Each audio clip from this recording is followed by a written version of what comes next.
Hey everybody, Billy Bob here. It's Wednesday, hump day, but it's also today, What the Hell Wednesday.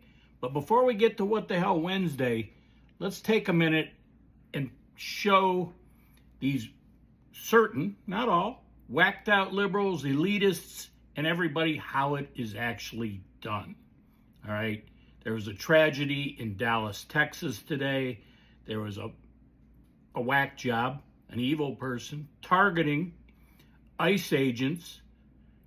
And instead, so he fired plenty of shots, I guess a rooftop, I don't know, high-powered rifle. And instead of killing his intended target, ICE agents, he killed 2 of the 3 detainees that were in a van. Okay? So detainees, probably going to be deported because they were here illegally. However, that didn't mean they deserved to die, right? Okay? We agree, most of us agree, that if you come to the country illegally, you need to go back to where you came from and follow a process. But that, again, doesn't mean you need to die. So we pray for them and their families, all right? And then the shooter, cowardly, took his own life. I guess that's good, but, you know, more so we like to know why, although maybe the writing on the bullets, the cartridges, as it were, would tell you his rationale.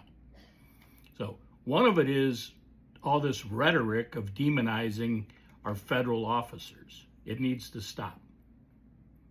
All right, next topic. Most of us have known this for many years, like around 2000, right? But it just came out in the last couple days. Google, Alphabet, as it's called on the stock market, admitted that they were pushed by the Biden administration to censor and ban users for which the Biden administration did not agree, or in their words, felt there was mis or disinformation. Now that's subjective, right? Because they didn't have facts to support their requests. But why this is so very important is because today, and when I say today, I'm talking about in the last week, everybody's hooting and hollering about Jimmy Kimmel. Oh, he should have free speech. Oh my God, you know, just because he said some bad words about Charlie Kirk, just because he said some bad words about Donald Trump, that's free speech. Of course, Jimmy Kimmel lied, flat out lied, and he was taken off the air not by the FCC, but by Disney, and then some radio stations refused to air his show up until and including last night, depending on how they felt his actions were, on his theoretical apology, which many think was not an apology, he was lying while he was apologizing. I mean, does it get any worse than that? I'm going to apologize and I'm going to lie while I apologize. To be fair, I did not see it. I've read, and reading is dangerous. I get it. Just think what I'm about to tell you about, what you weren't allowed to read. It's dangerous. But, you know, here we are again, as they say, hooting and hollering about Donald Trump, the Trump administration. They're restricting our right to free speech. And here exactly is what Google is telling you the Biden administration did. They restricted the free speech of Americans and of experts in their field. Okay? Simple. And they're apologizing for that. Now, they're opening themselves up to a lot of lawsuits. I don't know how many a lot is. Maybe a few, maybe a lot. But Alphabet wrote that they were forced into removing content by Mr. Biden and his senior aides. It's unacceptable and wrong when any government, and then it goes on to say, including the Biden administration, like there's some holier than thou entity, attempts to dictate how the company moderates content. Company officials acknowledged they went too far into banning content related to the COVID-19 pandemic and 2020 election results. Their censorship came mostly in response to Biden senior administration officials who repeatedly pressured them to take down content, even though the material did not violate, pay attention, even though the material did not violate the company policies. Now, this is Google admitting it, but it went on at Google, went on at Facebook, and it went on at Twitter before Elon Musk purchased Twitter. Jack Dempsey was the owner of Twitter at the time. YouTube started banning users shortly after the contentious 2020 election. December 2020, YouTube announced that it had terminated more than 8,000 channels and thousands of harmful and misleading videos in the 2020 related to the 2020 election, including content that allegedly, see, that's not a fact, that's an allegation, of widespread fraud and errors that skewed the election results. So some people put out content they felt was fact-based, but YouTube and others, but in this case, YouTube, Google, they chose to say these people were wrong, and they banned them, right? Company officials said in the same announcement that fact-check information panels were triggered. So they had their own fact-check panel. Who's on the panel? They, because we always talk about they said. Triggered more than 200,000 times on election-related content in the voting machine integrity and state recounts. Then Google was accused of demonetizing certain media like The Federalist and Zero Hedge. I'm not familiar with Zero Hedge, but The Federalist says Google owes us all damages for their censorship and what it cost us. A quick "we're sorry now that we're in trouble" isn't going to cut it. That's what I'm talking about, lawsuits, folks. Content bans snared prominent users, Deputy Director FBI Bongino, Health and Human Services Robert Kennedy, Secretary Robert Kennedy, and Senator Rand Paul. In fact, Rand Paul was suspended for a week when he appeared in a video, a 2-peer review study that found that cloth masks did not prevent the spread of the COVID-19 virus. The company instituted a 3 strikes policy against users who repeatedly posted prohibited content. Now they'll show people shooting people, but you can't wear a cloth mask, and you can't even say that a cloth mask is not good. It's prohibited.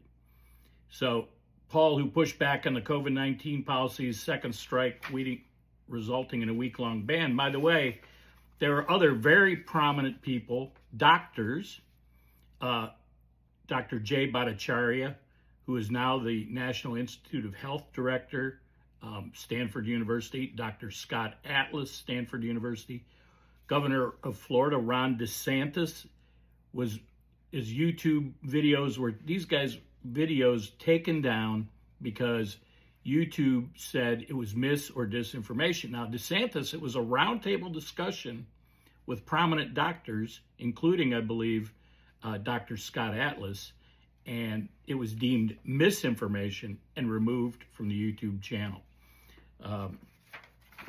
So in June of 23, YouTube removed a video of a popular podcast host, Dr. Jordan Peterson, who was interviewing Robert Kennedy as he was a presidential candidate. So, okay, if Robert F. Kennedy's he's just a guy out there, his name's a Kennedy, fine, we took him down.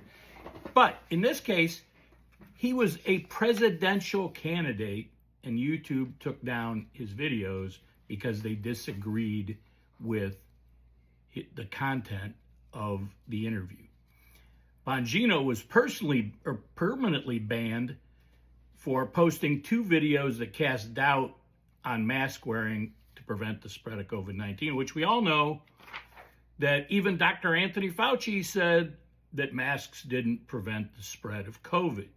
You remember there were people that would go, I'm wearing a mask to protect you. You need to wear a mask to protect me. Wait, if you're wearing a mask to protect you, doesn't it protect you from me? No. Oh, what? I got to wear one. You got to wear one. Everybody. I mean, really, we all know. And we could talk about masks at a different time. It just goes on and on and on. So anyway, the Biden administration under intense criticism for their social pressure. But it says there's a dude here, and I will finish with two quick things. What was this dude's name? Clark Humphrey, the then digital director for the administration's COVID-19 response team. Mr. Humphrey emailed Twitter at 1 a.m.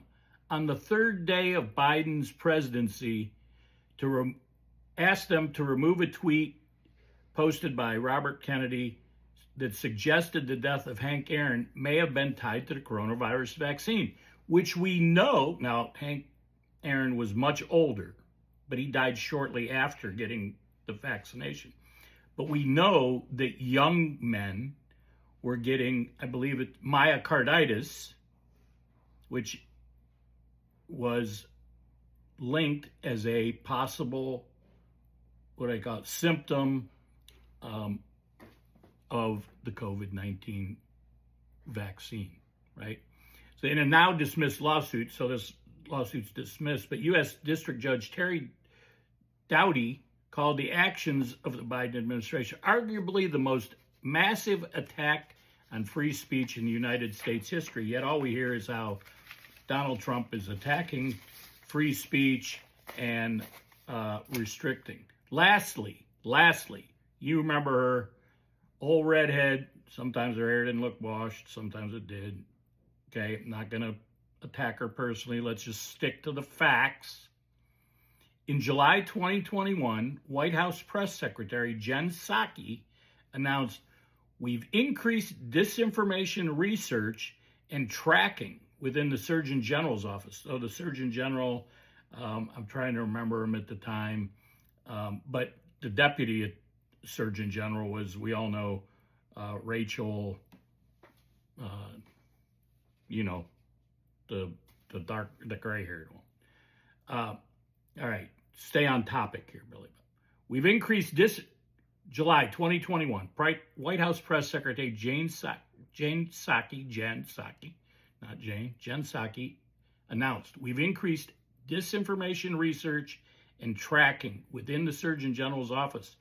We're flagging problematic posts for Facebook that spread disinformation. So the White House is flagging posts that they see as problematic for Facebook.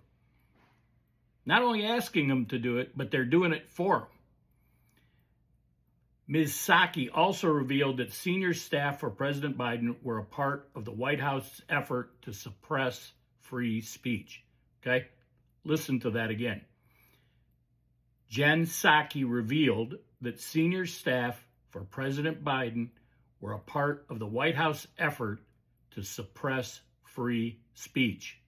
Free speech. You get it? You got it? Good. America. Land of the free because of the brave. Stay focused, America. Billy Bob, peace out.